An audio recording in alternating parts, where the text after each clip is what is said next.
Hello guys and welcome back to another video जिसके अंदर आज मैं आपको बताने वाला हूँ एक रियलिटी फेक ब्रेकआउट्स की और ब्रेकआउट्स की। ठीक है, अब फेक ब्रेकआउट्स को लोग ये समझते हैं कि सिंपली मार्केट एक रेजिस्टेंस जोन के ऊपर आएगा और अगर यहाँ से नीचे आ गया तो ये है फेक ब्रेकआउट। ठीक है, अगर आप सिर्फ इतनी चीज को देखोगे तो आप कभी भी ये फेक ब्रेकआउट को कैप्चर नहीं कर पाओगे, आप कभी भी रियल ब्रेकआउट को आइडेंटिफाई नहीं कर पाओगे। ठीक है, आपको थोड़े बड़े पिक्चर को देखना है जिसको आज मैं इस वीडियो में कवर करने वाला हूं। तो ये वीडियो ना ध्यान से देखो, पूरा देखो। हम थोड़ा थ्योरेटिकल देखेंगे, हम फिर थोड़े लाइव एग्जांपल्स देखेंगे यहाँ पर, और आपको मैं बताऊंगा कि कैसे एक्चुअली में आपको ब्रेकआउट्स और फेक ब्रेकआउट्स को ट्रेड करना है। ठीक है, तो अगर आपको ये वीडियो पसंद आता है तो वीडियो को लाइक करो, चैनल को सब्सक्राइब करो और बढ़ते हैं वीडियो में आगे। Let's go.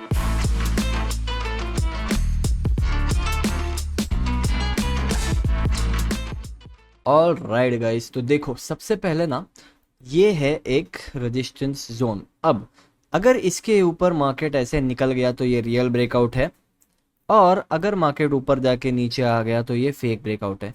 ये इतनी बेसिक चीज सब लोगों को पता है ना, ये सब लोग फॉलो करते हैं और इसी को लोग इसी के बेसिस पे लोग ट्रेड करते हैं।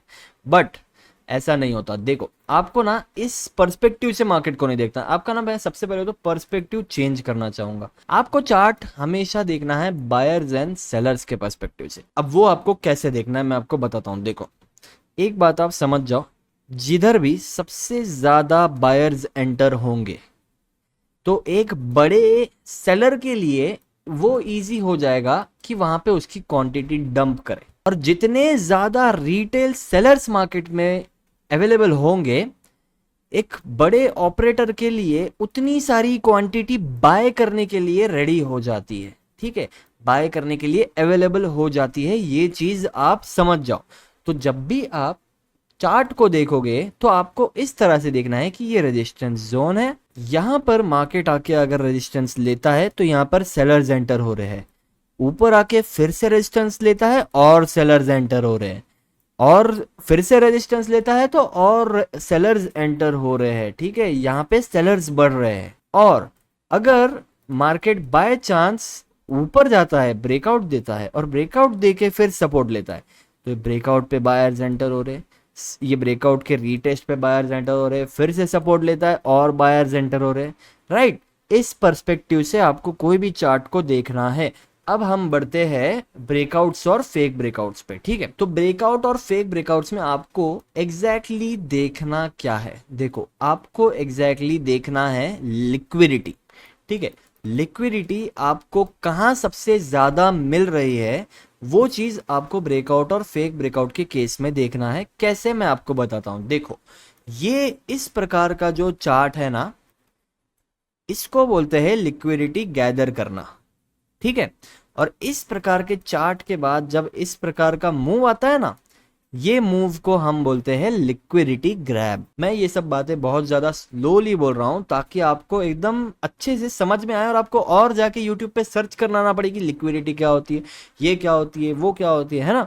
इसलिए आपको एक ही वीडियो में हर चीज समझ में आए, इसलिए मैं स्लोली हर चीज आपको समझा रहा हूँ। ठीक है, तो आप ये समझ गए कि जब भी ऐसा कंसोलिडेशन फेज होता है, इसको बोलते हैं लिक्विडिटी जमा करना, गैदर करना, और जब वो कंसोलिडेशन फेज का ब्रेकआउट आता है, एक बड़ा ब्रेकआउट, उसको बोलते हैं कि लिक्विडिटी ग्रैब होना। ठीक है, ये चीज आप समझ गए। अब ये ब्रेकआउट्स में कैसे काम आती है मैं आपको बताता हूँ। देखो सपोज ये एक जोन है जो कि है एक रेजिस्टेंस जोन। ठीक है, ये है एक रेजिस्टेंस जोन, मार्केट यहां से रेजिस्टेंस लेता है। अगर मार्केट आके ये रेजिस्टेंस के पहले ही लिक्विडिटी जमा करने लगता है, ठीक है, इस तरह से मार्केट रेजिस्टेंस के पहले ही लिक्विडिटी जमा करने लगता है, मतलब रेजिस्टेंस के जस्ट पहले वो कंसोलिडेशन फेज में गया है, तो क्या होगा यहाँ पे, तो हो सकता है कि यहाँ से मार्केट थोड़ा नीचे आएगा, एक फाइनल सेलर्स को इनवाइट देगा और यहां से एक रियल ब्रेकआउट दे देगा। ठीक है,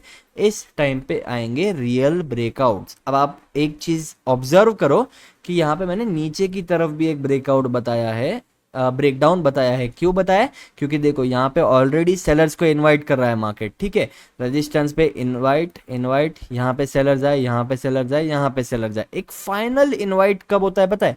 जब इस जोन का ब्रेकडाउन होता है। तो पहले एक ब्रेकडाउन होगा कंसोलिडेशन फेज का, और फिर यहाँ से ऊपर मार्केट चला जाएगा, जिसको हम बोलेंगे रियल ब्रेकआउट, ठीक है। ये चीज आप समझ गए। अब सेकेंड एग्जाम्पल है फेक ब्रेकआउट्स का, कि फेक ब्रेकआउट्स कब बनेंगे। देखो अगेन ये एक रेजिस्टेंस जोन है, इसके अंदर जब भी मार्केट एक ब्रेकआउट देगा, और ब्रेकआउट देने के बाद वो टाइम पास कर रहा है, ठीक है, ब्रेकआउट देने के बाद लिक्विडिटी जमा कर रहा है, ब्रेकआउट देने के बाद कंसोलिडेशन फेज में जा रहा है, ठीक है। तो अब ये कंसोलिडेशन का है, रेजिस्टेंस के ऊपर है। इस टाइम पे ये जो ब्रेकआउट है फेल होने के चांसेस ज्यादा बढ़ जाते हैं, क्योंकि यहाँ पे ब्रेकआउट पे बायर्स आए, retest buyers, retest buyers, retest buyers, एक फाइनल ऊपर इस कंसोलिडेशन का ब्रेकडाउन हो सकता है, और यहां से इन सबकी लिक्विडिटी ग्रैब नीचे की साइड हो सकती है, जिसको हम बोलते हैं फेक ब्रेकआउट, ठीक है।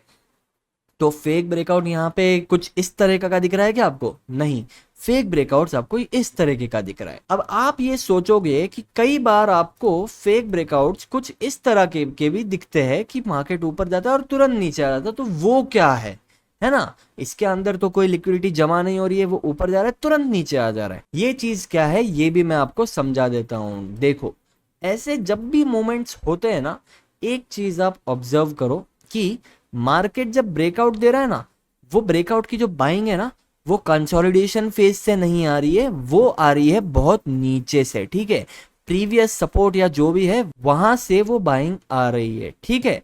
तो जब इतनी बड़ी बाइंग आ रही है, आपको पता है मार्केट मूव करता है जिग जैग डायरेक्शन में, तो इतनी बड़ी बाइंग के बाद कभी ना कभी तो उसको नीचे आना है। तो वो नीचे आने वाला बेस्ट पॉइंट कौन सा बन जाता है पता है? कोई भी एक जोन का ब्रेकआउट, क्योंकि उसको फ्रेश बायर्स मिल जाते हैं लिक्विडेट करने के लिए, और वहां से फिर वो नीचे वापस आ सकता है, ठीक है। उस टाइम पे कुछ इस तरह के फेक ब्रेकआउट्स बनते हैं, ठीक है। आई होप आप थियोरेटिकली सब कुछ समझ गए हो। इसको थोड़ा लाइव एग्जांपल में यहाँ पे देखते हैं, ठीक है। ये है एक सपोर्ट जोन। अब यहाँ पे एक सपोर्ट जोन का ब्रेकडाउन होता है, ब्रेकडाउन होने के बाद क्या हो रहा है? फिर से ऊपर आता है रीटेस्ट के लिए, फिर नीचे जाता है, फिर ऊपर आता है, और फाइनली फेक ब्रेकआउट हो गया। तो यहाँ पे जो एक छोटा सा कंसोलिडेशन हुआ है वो कहाँ हुआ है?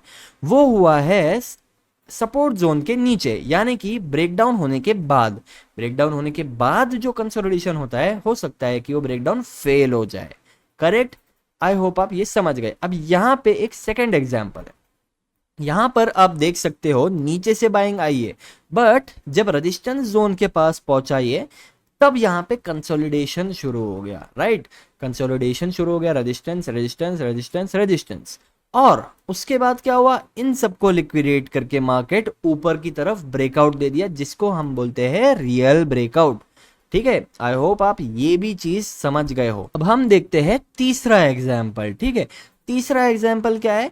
इस तरीके का ब्रेकआउट की वो ऊपर गया और तुरंत नीचे आ गया विदाउट एनी कंसोलिडेशन के। अब मैंने आपको क्या बोला था? इन ब्रेकआउट्स में ये होता है कि मार्केट जिगजैग मूव होता है, और उसको इतनी बड़ी बाइंग आने के बाद नीचे तो आना ही है।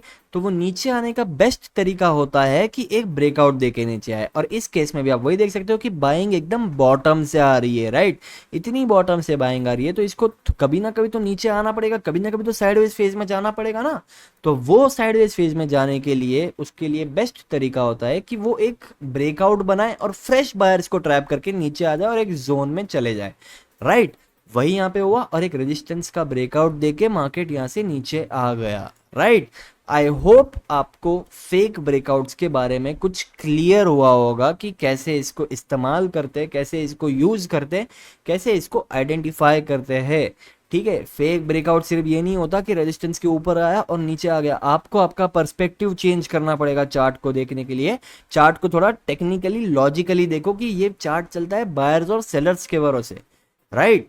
और बायर्स और सेलर्स दो टाइप के होते हैं, एक होते हैं रिटेलर्स, एक होते हैं ऑपरेटर्स, ओके, तो इस पर्सपेक्टिव से अगर आप आपका चार्ट देखोगे, आपकी ट्रेडिंग करोगे, मैं आपको गारंटी देता हूं कि आप बहुत जल्दी प्रॉफिटेबल सक्सेसफुल ट्रेडर बन जाओगे। ठीक है, तो अगर आपको ये वीडियो पसंद आया होगा तो वीडियो को लाइक करो, चैनल को सब्सक्राइब करो और कमेंट करो कि आपको ये वीडियो कैसा लगा, या फिर इस वीडियो से आपने क्या सीखा, या अगर आपने कुछ नहीं सीखा होगा या फिर आपको कुछ डाउट होगा वो भी कमेंट करो। मैं कोशिश करूंगा कि कमेंट सेक्शन में आपके डाउट्स को मैं क्लियर करूं। ठीक है, thank you so much for watching this video. May all you become successful traders and most profitable traders. मिलते हैं आपसे नेक्स्ट वीडियो में, तब तक के लिए बाय।